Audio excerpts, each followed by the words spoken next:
afternoon. The Russian military has begun a brutal assault on the people of Ukraine. Without provocation, without justification, without necessity, this is a premeditated attack. Vladimir Putin has been planning this for months, as we've been saying all along. He moved more than 175,000 troops, military equipment and positions along the Ukrainian border.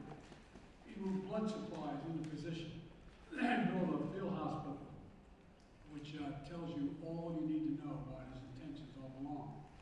He rejected every good faith effort the United States and our allies and partners made to address our mutual security concerns through dialogue, to avoid needless conflict and avert human suffering. For weeks, we have been warning that this would happen. And now, it's unfolding largely as we predicted. In the past week, we've seen shelling increase in the Donbass, the region of eastern Ukraine controlled by Russian-backed separatists. The Russian government has perpetrated cyber attacks against Ukraine. We saw a staged political theater in Moscow, outlandish and baseless claims that Ukraine was about to invade and launch a war against Russia, that Ukraine was prepared to use chemical weapons, that Ukraine committed a genocide. Without any evidence, we saw a flagrant violation of international law in attempting to unilaterally create two new so-called republics on sovereign Ukrainian territory. And at the very moment that the United Nations Security Council was meeting to stand up for Ukraine's sovereignty, to stave off invasion, Putin declared his war. Within moments, missile strikes began to fall on historic cities across Ukraine. Then came the air raids, followed by tanks and troops rolling in. We've been transparent with the world. We've shared declassified evidence about Russia's plans and cyber attacks and false pretexts so that there could be no confusion or cover-up about what Putin was doing. Putin is the aggressor. Putin chose this war, and now he and his country will bear the consequences. Today, I'm authorizing additional strong sanctions and new limitations on what can be exported to Russia. This is going to impose severe cost on the Russian economy, both immediately and over time. We have purposely designed these sanctions to maximize the long-term impact on Russia and to minimize the impact on the United States and our allies. I want to be clear, the United States is not doing this alone. For months, we've been building a coalition of partners representing well more than half the global economy. 27 members of the European Union, including France, Germany, Italy, as well as the United Kingdom, Canada, Japan, Australia, New Zealand, and many others, to amplify the joint impact of our response. I just spoke with the G7 leaders this morning, and we're in full and total agreement. We will limit Russia's ability to do business in dollars, euros, pounds, and yen to be part of the global economy. We'll limit their ability to do that. We're going to stunt the ability to finance and grow the Russian military.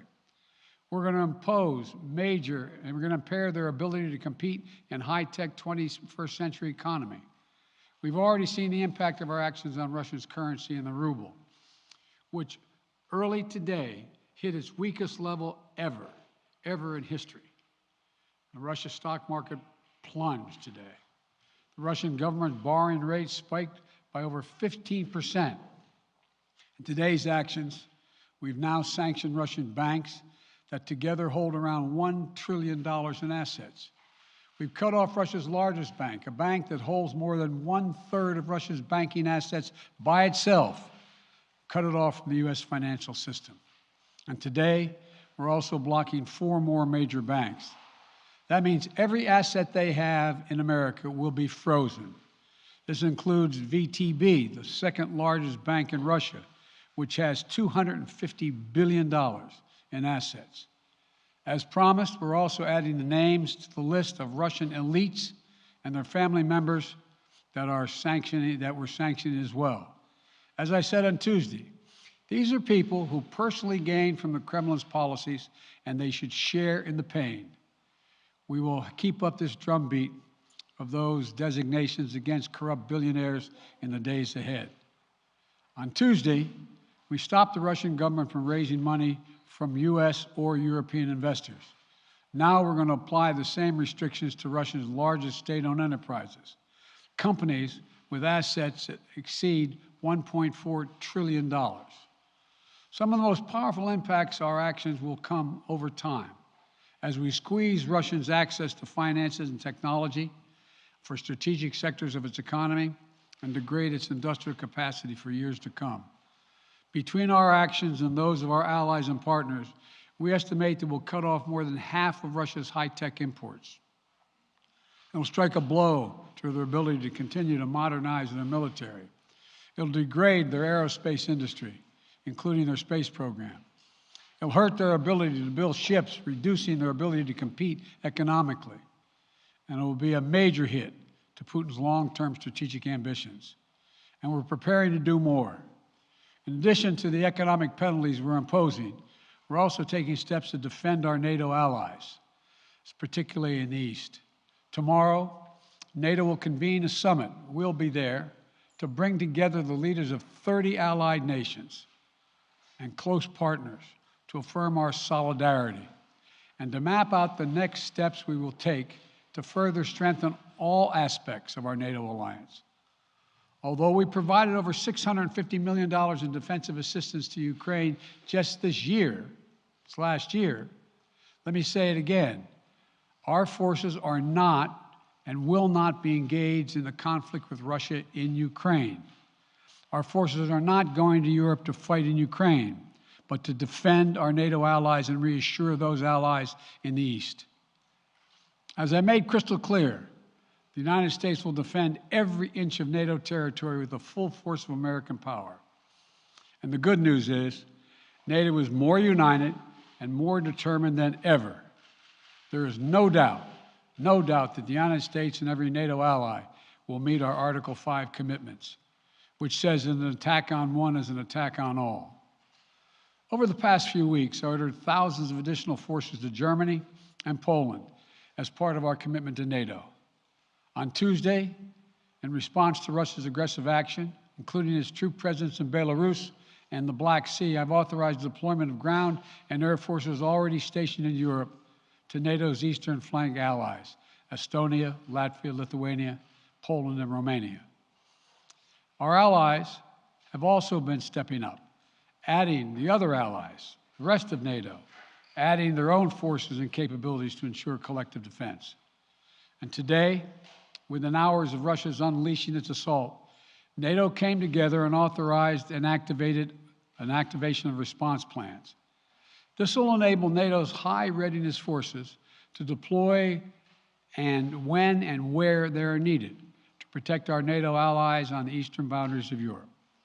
And now I'm authorizing additional U.S. force capabilities to deploy to Germany as part of NATO's response, including some of the U.S.-based forces that the Department of Defense placed on standby weeks ago.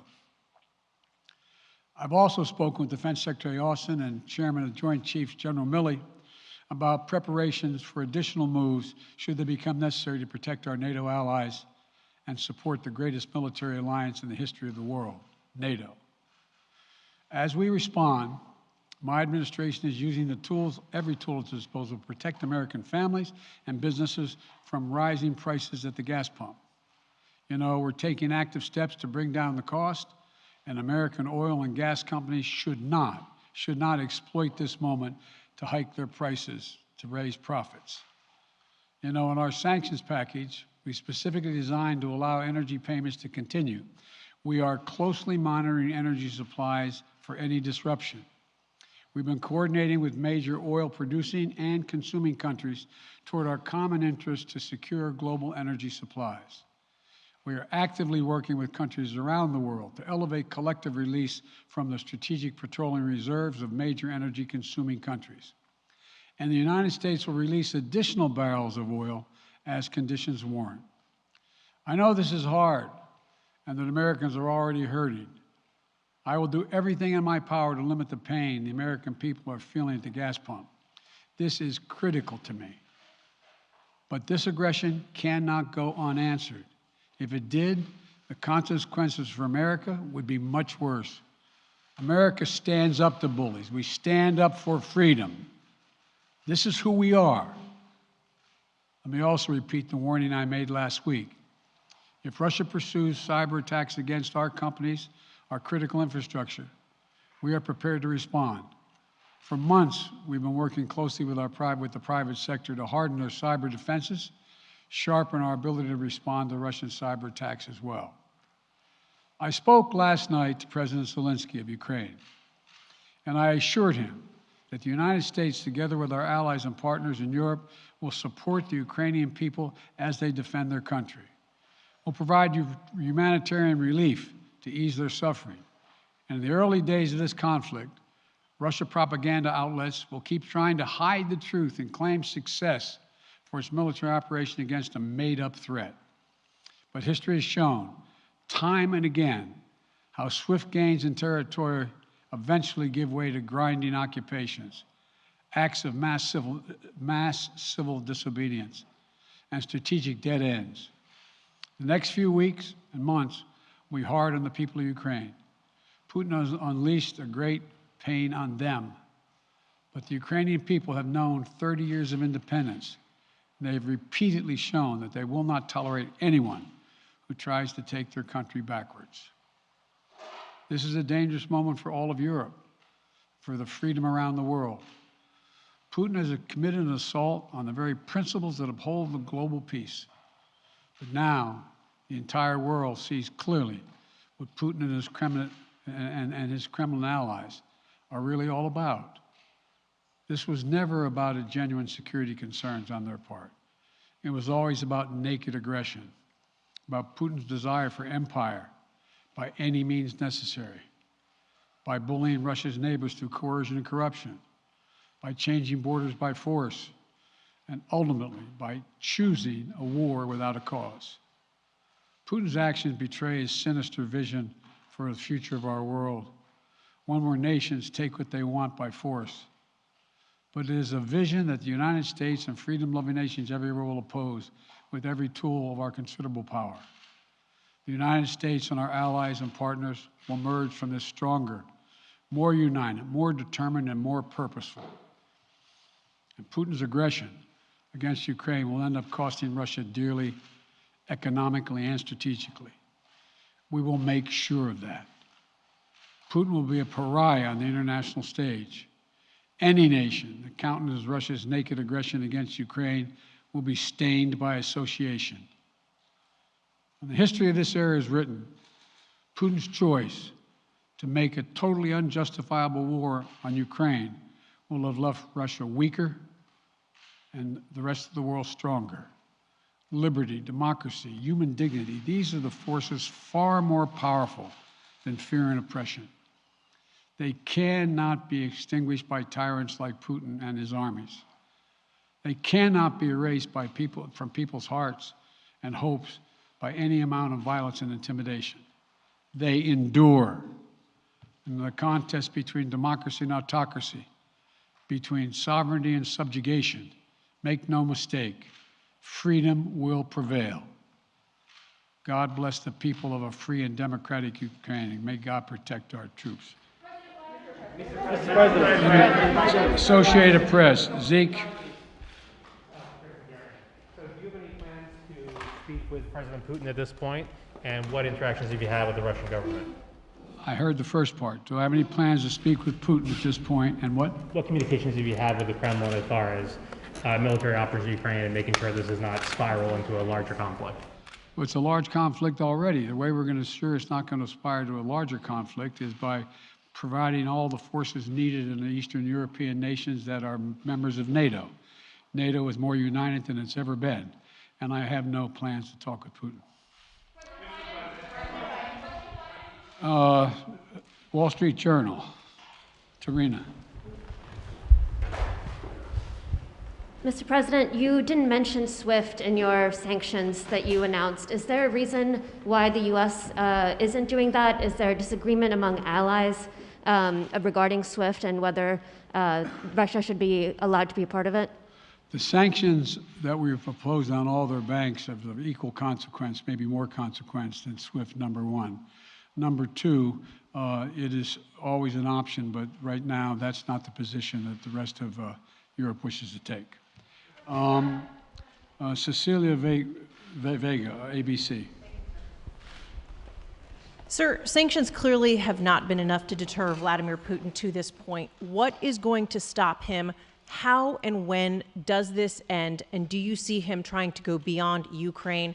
And a second question I'll just give to you now. This statement that he gave last night, the threat that he gave, the West will face consequences greater than any you have faced in history. Is he threatening a nuclear strike?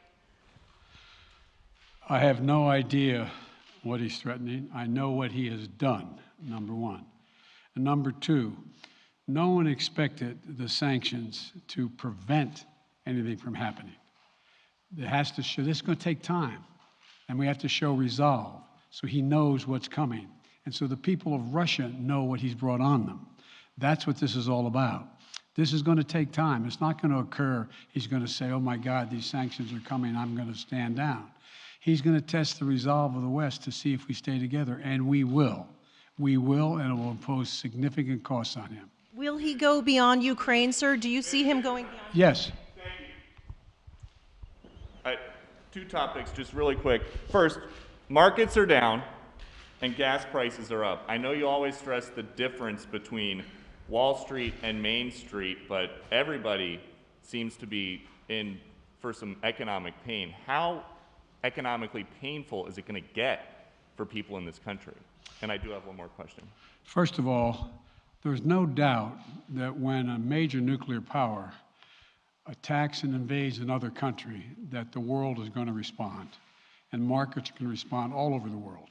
So there's no doubt about that, number one. Number two, the notion that this is going to last for a long time is highly unlikely as long as we continue to stay resolved in imposing the sanctions we're going to impose on Russia, period. What's the next question? I'm sorry. The next question is, did you underestimate Putin, and would you still describe him the way that you did in the summer as a worthy adversary? At the time, he was, I made it clear, as an adversary, and I said he was worthy. I didn't underestimate him. And I've read most of everything he's written. Did you read I shouldn't, I'm not being a wise guy. You heard the speech he made, almost an hour's worth of speech is why he was going into Ukraine. He has much larger ambitions in Ukraine. He wants to, in fact, reestablish the former Soviet Union. That's what this is about. And I think that his ambitions are completely contrary to the place where the rest of the world has arrived. And with these ambitions, you're confident that these devastating sanctions are going to be as devastating as Russian missiles and bullets and tanks? Yes, Russian bullets, missiles, and tanks in Ukraine. Yes, I am. Thank you, President Biden. If sanctions cannot stop President Putin, what penalty can? I didn't say sanctions couldn't stop him. You've been talking about the threat of these sanctions for several weeks now. Yes, but the threat of the sanctions and imposing the sanctions and seeing the effect of the sanctions are two different things. They're two different things. And we're now he's going to begin to see the effect of the sanctions. And what will that do? How will that change his mindset here, given he's because attacking it will so Ukraine weaken as we his speak? country that he'll have to make a very, very difficult choices of whether to continue to move toward being a second-rate power or, in fact, respond. You said in recent weeks that big nations cannot bluff when it comes to something like this. You recently said that the idea of personally sanctioning President Putin was on the table. Is that a step that you're prepared to take? And if not, it's not a bluff, it's on the table. Sanctioning President Putin? Yes. Why not sanction him today, sir? Mr. President? Why not sanction him today, sir? Mr. President, if I can, you detailed some severe and swift new sanctions today and said the impact it will have over time. But given the full-scale invasion, given that you're not pursuing disconnecting Russia from what's called SWIFT, the international banking system, or other sanctions at your disposal, respectfully, sir, what more are you waiting for? Specifically, with the sanctions we've imposed exceed SWIFT. The sanctions we imposed exceed anything that's ever been done. The sanctions we imposed have generated 2/3 of the world joining us. They are profound sanctions. Let's have a conversation in another month or so to see if they're working. Yes. Can I ask you about Zelensky? Sir, you spoke to Vladimir Zelensky yesterday, sir? What's the risk that we are watching the beginning of another Cold War, and is there now a complete rupture in U.S. and Russian relations? There is a complete rupture right now in U.S.-Russian relations if they continue on this path that they're on. And in terms of a Cold War, that depends. You have the vast majority of the rest of the world in total opposition to what he's doing, from Asia to South America to Europe to around the world. And so it's going to be a cold day for Russia. The idea, you don't see a whole lot of people coming to his defense. And are you, if I could follow up, sir, are you urging China to help isolate Russia? Are you urging China to help isolate Russia? I'm not prepared to comment on that at the moment.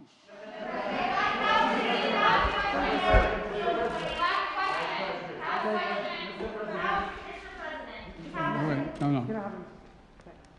Yeah. No. He's had his hand up a long time. Thank you, Mr. President. How concerned are you that Putin wants to go beyond Ukraine into other countries, and the U.S. will have to get involved if he moves into NATO countries? Well, if he did move into NATO countries, he will be involved. We will be involved. The only thing that I'm convinced of is if we don't stop now, he'll be emboldened. If we don't move against him now with these significant sanctions, he will be emboldened. And look, you know, well, anyway. Can you talk anything more about your conversation?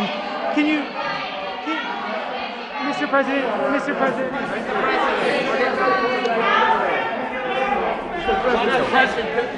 Why not sanction Putin directly today? I'm sorry, I can't hear you.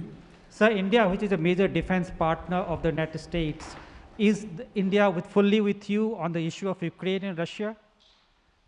Does the Defense Department of the United States? Sir, India is one of your major defense partners. Is India fully in sync with the United States on Russia? We're in consultation with India today. We haven't resolved that completely. One more question. Okay, thank you all very much. Thank you. May yield the financial impact, sir. Are you sanctioning President Putin?